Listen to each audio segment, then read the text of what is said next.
meus queridos, tudo bem? Hoje a gente vai falar sobre emergências cardiológicas. Como eu já tinha adiantado para vocês, é um dos assuntos mais importantes da urgência. Vai ser o dia a dia de vocês, o arroz com feijão de quem for dar plantão no pronto-socorro. Então tem que saber, tá? Então é bom já ir aprendendo agora, ir consolidando o tema na mente para não passar dificuldade depois, certo? Deixa eu só colocar o apontador aqui. A primeira emergência que a gente vai ver é a dissecção de aorta. Apesar de muita gente nunca nem ter ouvido falar de dissecção aórtica, não é raro, tá? A gente vê bastante. Então, tem que aprender. Como vocês já sabem, ou pelo menos deveria saber, né? Os nossos vasos possuem 3 camadas. A camada mais externa é a túnica adventícia. A do meio é a média e a mais interna é a túnica íntima. Na dissecção aórtica aguda, a túnica íntima vai se romper por diversos motivos. O principal é o aumento da pressão arterial. Então, o aumento da pressão arterial vai fazer com que essa camada se rompa e forme uma falsa luz, como a gente vai ver na próxima ilustração aqui. Então, a camada se rompeu e aí, além de passar dentro do vaso o sangue sai por essa falsa luz, forma uma falsa luz entre as túnicas e aumenta a chance da aorta se romper por completo. Se isso acontece, é muito catastrófico, não dá tempo de socorrer o paciente, não dá tempo de fazer nada. Então, o objetivo é a gente identificar antes que rompa e agir antes, como sempre na urgência, agir o mais rápido possível. Além da hipertensão, a gente tem como outros fatores de risco o trauma e a cocaína. A cocaína a gente já até viu, né, na aula de intoxicações, que é uma substância que faz aumentar a pressão arterial e a frequência cardíaca. Então faz sentido, né, ser um fator de risco para a dissecção aórtica. O sangue vai passar mais abruptamente por dentro do vaso e com isso pode romper a túnica íntima. E como que o paciente vai chegar para a gente no pronto-socorro?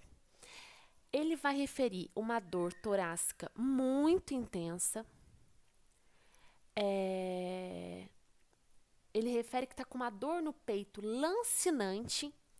Então, ele chega e fala pra gente: nossa, doutor, tô com uma dor no peito, parece que tá rasgando o peito, me ajuda, pelo amor de Deus. Essa dor também irradia para as costas e para o abdômen, que é onde a aorta passa, né? Então, faz todo sentido também.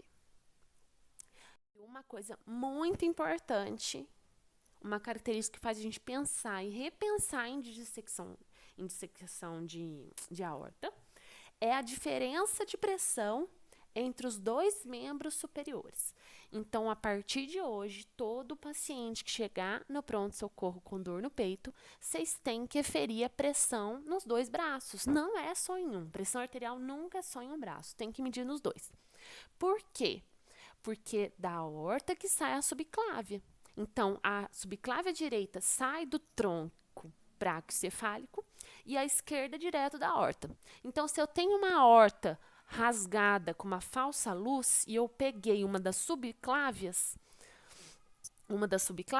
a pressão vai estar diferente entre os braços. Então, sempre aferir a pressão nos 2 braços, que a gente vai encontrar uma diferença de pressão. Tá, mas qual diferença que é importante? Qualquer diferença é importante? Não. Tem um número que vocês vão gravar. Quando a diferença entre as sistólicas for maior que 20, é uma diferença significante. Quando a diastólica for maior que 10 também. Vou dar um exemplo. Vamos supor que do lado direito, eu aferi a pressão está 120 por 80.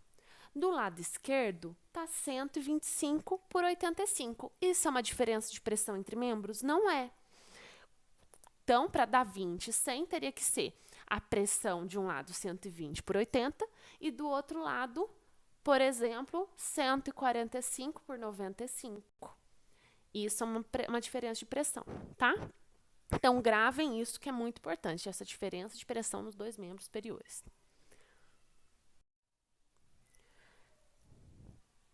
E o que que a gente vai fazer? O que que o emergencista vai poder fazer para esse paciente?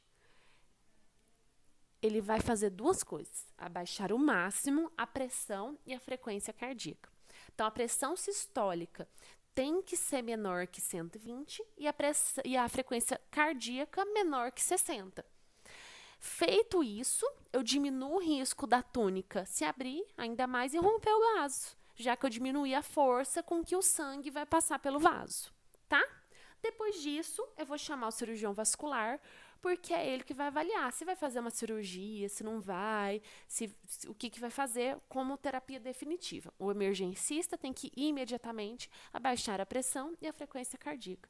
Sendo assim, eu salvei a vida desse paciente, certo? E chamar o cirurgião vascular. E agora a gente vai para outra emergência muito importante também. Segue a próxima aula.